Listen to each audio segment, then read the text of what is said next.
Olá, sejam bem-vindos a 21 Trading Coaching. Sou o Diogo Lasuchenski, esse é o nosso tradicional informe diário para índices americanos e europeus, válido para esta terça-feira, 30 de julho de 2013. Vamos então aqui com o nosso calendário econômico. Entramos aqui em análise de mercado.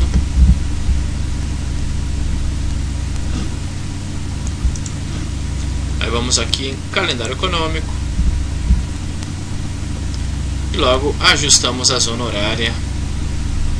Vamos, terça-feira, horário de Brasília, fuso horário não, e enviar. Muito bem, aqui temos o nosso calendário econômico para esta terça-feira, uma sessão bastante tranquila, sem muitas notícias de alto impacto. À meia-noite e 5, declaração para a Austrália, falando o governador Stevens. 3 da manhã, clima do consumidor alemão.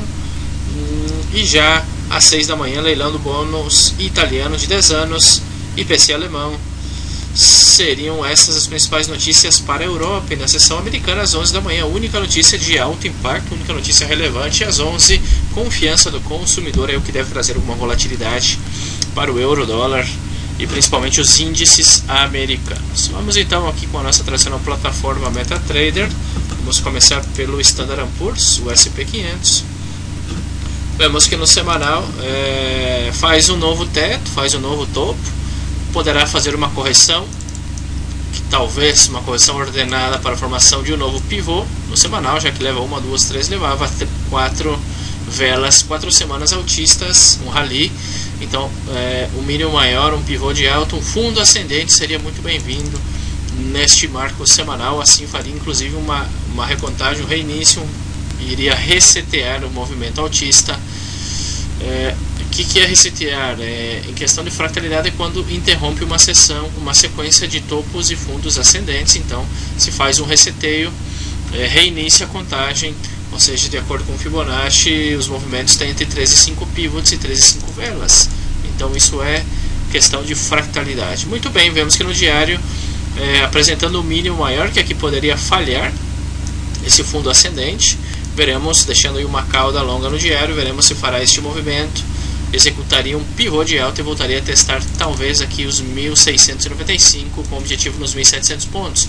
Porém, se falhar e executar o pivô de baixa no diário, primeiro suporte 1669, em caso de romper-lo aí os 1654, poderia ser a seguinte parada nesse Standard & Poor's. Em 4 horas vemos que segue totalmente lateral, poderia ser uma possível etapa 3, porém para vendas esperaria a ruptura desta zona de suporte, inclusive abaixo dos 1665 poderia ser alguma oportunidade, tendo em conta que está sobrecomprado também em relação a SMA de 200 períodos.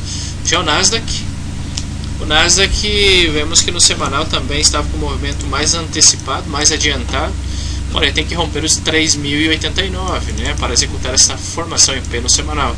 Também seria completamente normal uma correção ordenada para a formação de um pivô de alta no semanal, tendo em conta o movimento esticado, movimento muito verticalizado já neste Nasdaq. No diário vemos que o possível pivô de alta está mais claro, faz uma correção profunda, eliminando um 90 ou 80% do movimento anterior, deixando aí uma cauda, e poderia ser um pivôzinho de alta para vir a testar os 3086 pontos este Nasdaq. No 4 horas vemos que já está muito próximo das máximas aqui do ano, possível mínimo maior, fundo ascendente, poderá fazer um novo topo ascendente, já veremos. Em caso de que não faça um topo ascendente, poderia ser um falido, e em caso de romper esse suporte, poderíamos esperar um movimento até os 30.030 pontos neste Nasdaq.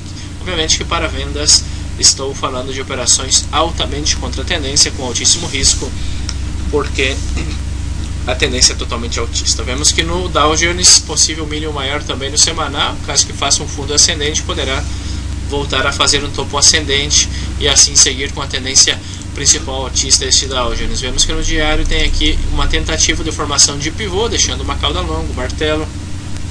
Veremos se virá testar os 15.000 569 pontos. Afinal de contas, todo topo merece um teste. Veremos se fará o teste ou se fará uma correção mais profunda, falhando assim esse possível pivô de alta no diário.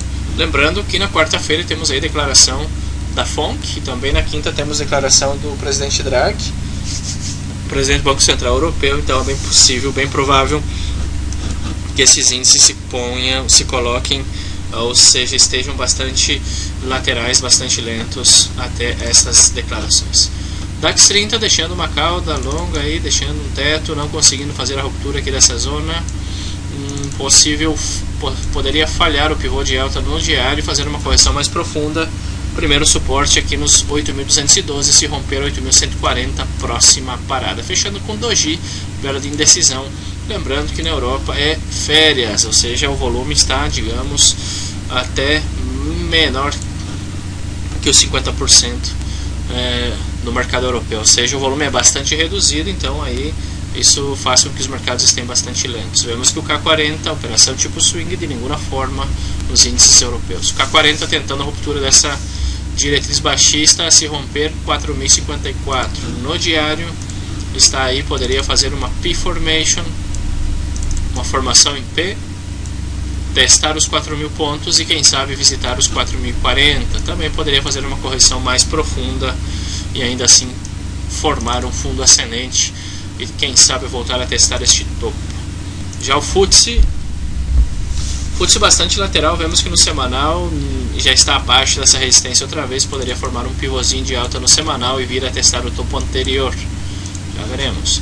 E no diário segue bastante lateral enquanto não romper os 6.610, nada a fazer em relação a compras, e aqui poderia ser o ombro, cabeça a ombro, esperando realmente a execução, romper aqui os 668 para eventuais vendas. Objetivo média móvel de 200 períodos no 4 horas. Já o índice australiano está aí tentando romper os 5.026, se fechar acima e apresentar um padrão de continuação altista, poderíamos buscar uma compra neste dólar australiano. Eu gostaria de um pivô de alta em 4 horas acima desses níveis, porque vejam que as velas não têm forças. Não tem força, então complicado. Já o Eurostock 50, segundo. O Eurostock 50, a mesma situação, muito similar ao K40, a resistência no semanal, se romper, visitará o topo anterior nos 2.850. No diário, possível correção ordenada, deixando aí uma cauda, poderia fazer um pivôzinho e voltar a testar os 2.767, porém é possível corrigir até os 2.718 e seria completamente normal. E o índice Nikkei, o índice do Japão, o índice de Tóquio, vemos que rompendo resistência aqui no diário, teria espaço até os 12.960. Eu gostaria de um pivô de baixa no diário, porque em 4 horas vejo a tendência totalmente esticada, muito vertical, tendência madura, e vender uma tendência tão esticada assim seria de altíssimo risco. Muito bem, sou o Diogo Lassuchenski, esse é o nosso informe diário para índices. Um abraço, espero vocês amanhã no nosso canal. Fiquem com Deus. Tchau, tchau.